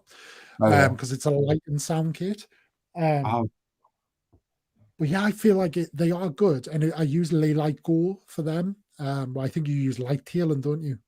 my first one was sent by Laylight Go, and then after that, since then, I've had Lightailing. Yeah, I've just got my blacksmith one. I can't wait to put that one in. That's going to be cool. But yeah, The they're blacksmith both one. similar. Yeah, the medieval blacksmith set. It's medieval. There's no lights. Yeah, but there's like flickering candles. Right, okay, fires and stuff. Yeah, it basically just illuminates all the bits you can't really see very well, Cool. which is going to be sick. But I'm excited to put that one in. Now that'll be cool. Yeah, I'm in a bit of a funny way though, because they do kind of break the integrity of the build a little bit. Like I find that like bits will fall off because they can't press together in the same way.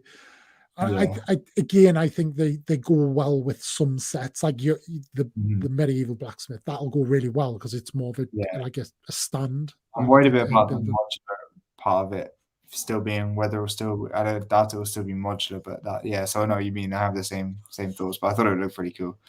I'm excited to see what it looks like. But indeed. But yeah, I'm due a bit of a clear out and a move around and create some, because I've got sets galore just in boxes that I can't build because of it. So but yeah, guys, it's we're getting up to a bit of time, but just before we kind of start wrapping up, just throw it out there. If you've got any questions for Mr. SW, leave them in the comments. I know you've been dropping them in, but please drop them in and we'll ask them a bit of Q&A time. Before did you drop this video tonight? But I saw that you'd applied for the LAN and today. they turned you down, but then you followed up for some feedback and all that. And I saw and I knew straight away what it was going to be, because obviously you covered the AT stuff, and they don't like any of that, do they? They want you to kind of toe the company line and all that. But do you? I know it feels like such an achievement to do it, to get in there. But when you think about like your success and like the path that you're on, would you at any time think it would stifle you to be in it, and actually you're better off kind of flying off on your own? Or is it just right now it's just this cool thing to be in there, and such a milestone? A big goal, like a cool thing that I look at in the future. But yeah, I don't know whether I don't know how much I'd change about. I'm not going to like change crazy things to get into it, or I'm not going to like, that'll be my only goal from here on out. I'm probably just going to do what I would do and just carry on with the channel. And then if I get in, I get in. If I don't, I don't. And if I do get in, then I'll maybe make some more reviews. That's about it. But I don't think I don't know. Maybe it might in some way change things. But I don't know. I'm not really sure. It was interesting what they said as well about the market almost being saturated, and that's probably true, as kind of, again, as you said. But it'll be interesting if you say like, okay, 6 months time, 12 months time, when certainly if we go into next summer, the world is kind of close to normal as it has been for the last 2-3 years, and a lot of people have moved away. Does that start then kind of creating opportunities? So and it doesn't, they've invited you to reapply and kind of take on their feedback. So it'll be certainly interesting, but it'll be awesome to do it and to be like popping out the next big UCS set weeks before anybody else. I mean, it's worth it for that alone, isn't it? But exactly, even just getting free sets is pretty mad. But I wasn't really expecting to get in. I was kind of just did it off on a whim, just in case. But I think it'd be cool. But yeah, we'll see what happens. Over to a question here. So, hey Tom, Return of the Bricks from TikTok, do you think I should buy the MBS Betrayal on Cloud City before the price rises more, or focus on current sets? What's that going for now? And that's not a cheap set, is it? No. What did that retail? What, 220 or something? 250? Yeah, because it was pre-boom, wasn't it? So it was less than the Cantina. So I think it was about 220, 230-ish. Yeah. Like if that was released today, it'd be 350 quid without a doubt. Yeah. I think the Cantina is a cooler set than that one, but yeah, I don't know. That's always the way you think about it. Is like, do you want to get it before? Like, is it going to go up in price? Is it going to go down? Like, or do I focus on getting stuff this out now? It's such a hard conundrum, isn't it? But 100%, 280, and it's going for 390 now. I don't feel like that's a massive, like considering how things have appreciated, and I feel like that will continue to appreciate. I've got my eyes on the Ghostbusters garage at the minute. Oh yeah. Wait, the big red kind of. It's like the fire station, yeah. Yeah. Because they've only ever made like the one. I think they've done 3 Ghostbusters sets. They've done the fire station, the original Ecto one. Oh no, they've done 3 Octo ones, haven't they? They did one for the 2016 women's film. Yeah. Oh, of course, yeah. I think there was also one of the. What was that game that came out that you could have different franchises and what's it called? It was like mini packs, so you get a little set and you get like a couple of figures and you put them on like a. It was like, and you put them on like a stand and it goes into your Xbox game or whatever. I can't remember. Oh, no. Skylanders, but Skylanders, yeah. But like Dimensions. Dimensions, yeah. That's they did. I think they made a couple of those, but yeah, other than that, there's been not many of those Ghostbusters sets. Yeah. Well, I did. Do you know? I was thinking realistically because I went to see the new film last week, and I was thinking, what can they do? Because there's nothing really stands out. But I would love to see from the second film the like Statue of Liberty. Like that would be pretty cool, like in Ghostbusters style with like walking and stuff. But I would love to like if you think like the Infinity Gauntlet and like all of the display stuff they're doing now, do a proton pack like that. So just like a proton pack, you could go like that big, or you could go like full kind of 2,000-3,000 piece set. I think that would be pretty cool with a display pin. I saw the Ecto one was on sale in Smith's for like 120 or something like that. It was a pretty good deal. That's a cool looking set. It doesn't come with figs, that one. It's essentially a UCS version, isn't it? Pretty much. I think you've got to go back to the other one to get it. But I think I think you can pick the other one up for like 40-50 quid. Wow. Really? But I think because everybody picks the new one up now, like everybody, it's they want that one. But yeah, it's pretty cool in that one. And yes, they did do some brickheads, and potentially that's we'll probably get more brickheads coming soon as well, I reckon, on the back of the film.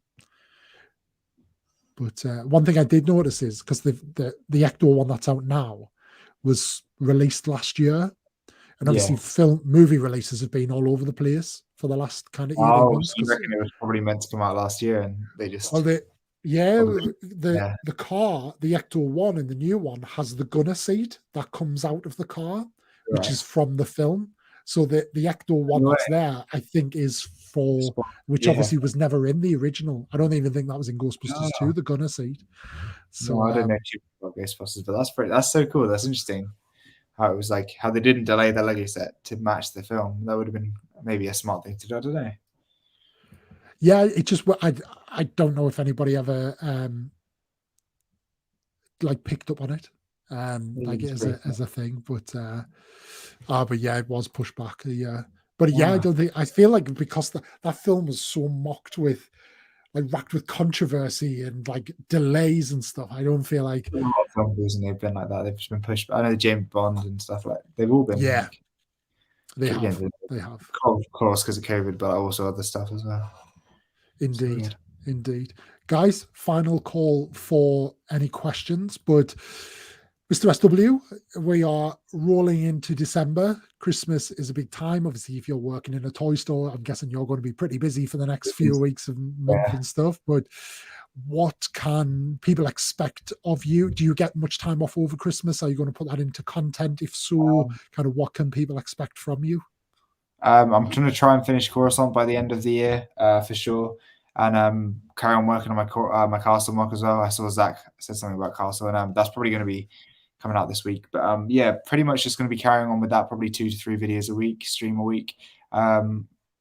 Yeah, and then hopefully after Christmas I'll be able to do more videos. But yeah, it's going to be an interesting one. It's going to be a fun Christmas. What about you? Have you got much planned? Anything special? Or? No. So I've taken the week off before Christmas, with Christmas being on the Saturday. Potentially heading down to London, do kind of Christmas Nice. markets and Winter Wonderland and all that. Yeah. But I'm officially working kind of between Christmas and New Year, so that'll kind of eat into kind of content creator time. But I do want to be active and be live and do something kind of across stuff over Christmas. That'd be pretty cool. And I've got loads of Lego stuff to build. As I say, I've just got nowhere to put it. So I want to what I want to do is just start building stuff on live and do that. But thank you, Lucky. Welcome to the channel. Thank you very much. Do you know? I don't know what CPM means. So do you know JP? We talked about him earlier. So JP does mentioned him briefly earlier, but JP does all the custom Lego minifigs. He is the king of that. But do you know what CPM is?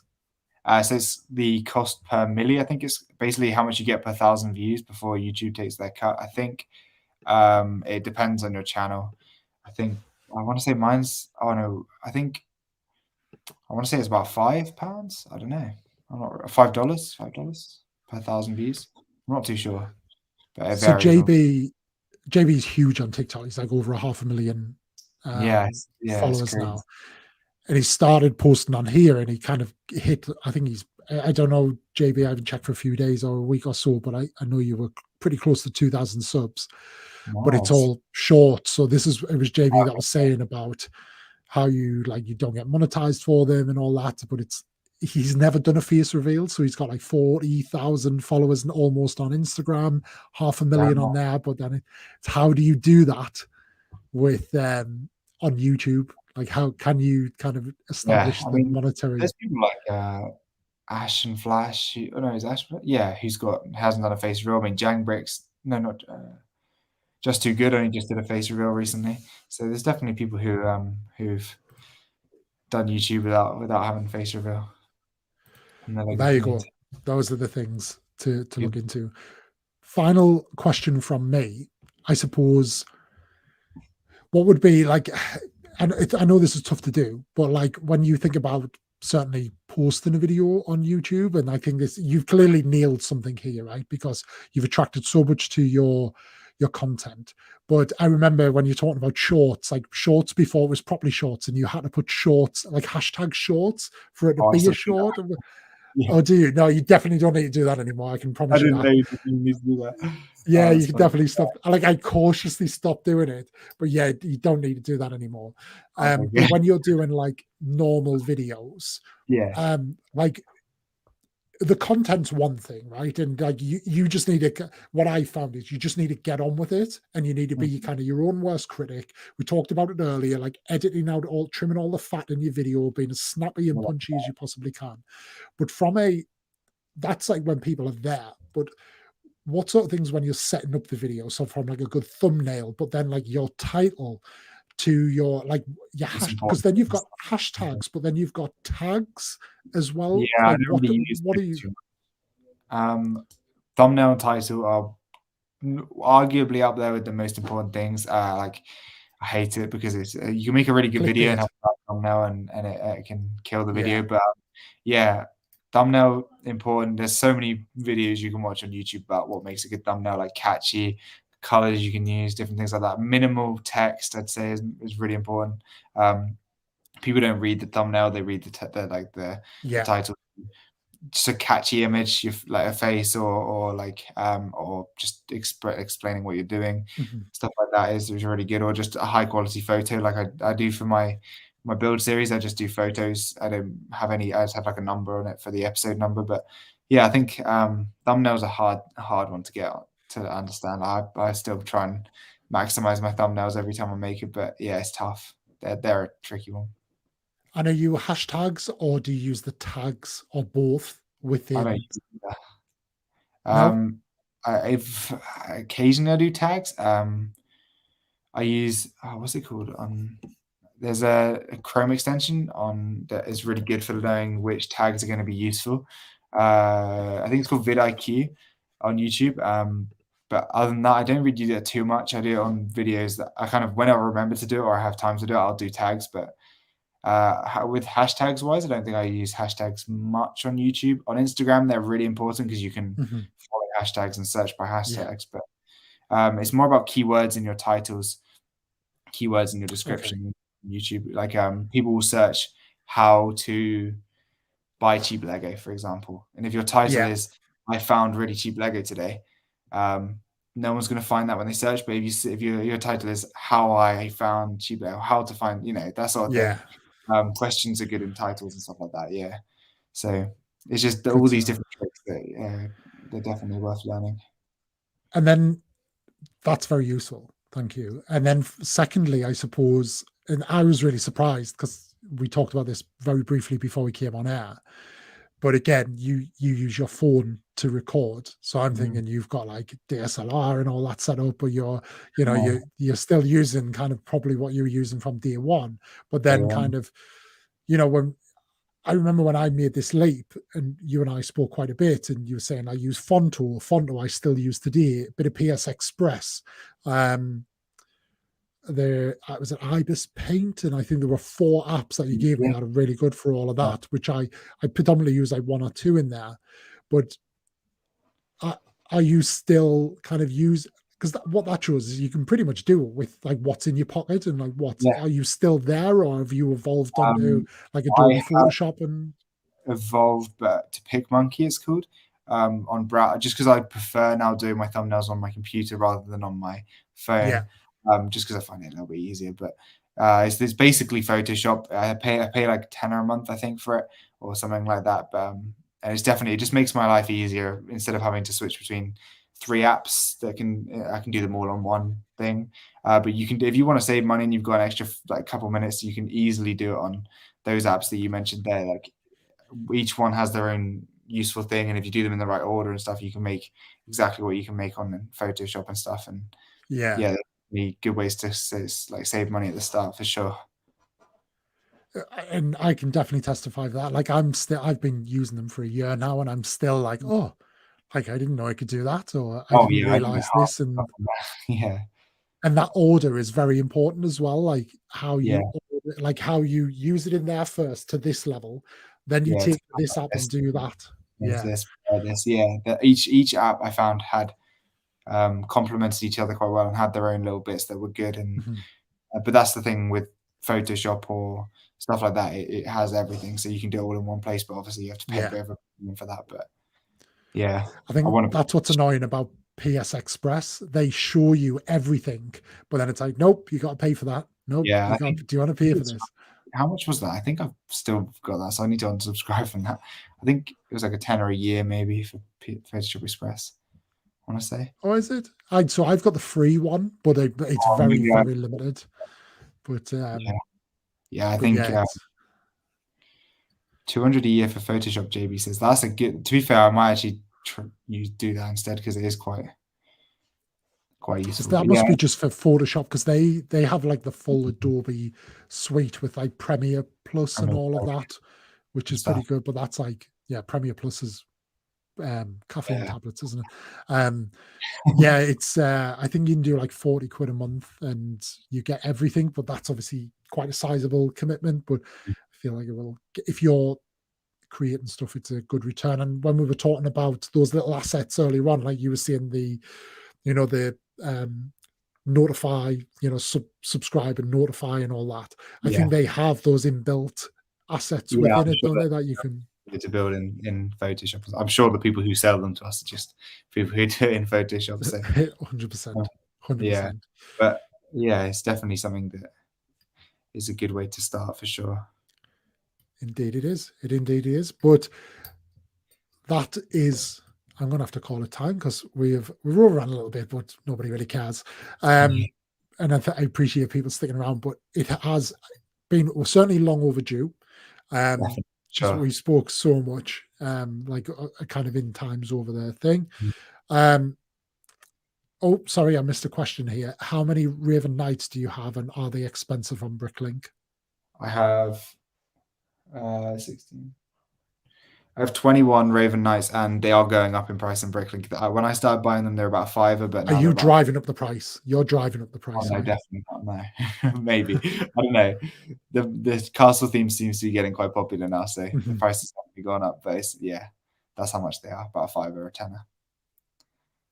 There you go. And then the accessories. But yeah, well, long overdue. It's been an absolute honor and pleasure to have you on. Thank you for having best me. It's been really luck. fun. No, it has. It is. It's always cool. It's just a bit of a different vibe, but keep doing what you're doing. We'll keep following and subscribing. And I'm sure, guys, if you're here, you certainly subscribe to SW. If you're not, you certainly should be, especially if you have aspirations of becoming a Lego YouTuber, GB. But yeah, keep doing what you're doing. Yeah, we'll keep talking, and all the best, man. So, no, thank you for having me. It's been really good fun. Awesome. Good night, everyone. Enjoy. If you're in the US, which I think somebody is, Zach, I think it was you that said you were. Enjoy the rest of your Thanksgiving, and you're probably in the leftovers time about now, so pretty cool. Enjoy Black Friday, especially to anybody who's planning on getting that AT-AT, and especially that Luke's lightsaber. I'm interested to see how much that goes. Like, that's the first thing I'm doing in the morning, is checking eBay sold prices for that lightsaber, and Facebook groups, because I definitely think it's coming in at £100 plus. But guys, on your way out, if you haven't already, please do hit that like button and show some love. But thank you very much, everyone. I am dropping a video this weekend, so no Opie-verse this weekend, but we are back next week, probably Wednesday or Thursday, and then normal service will resume thereafter. Goodbye. See you later.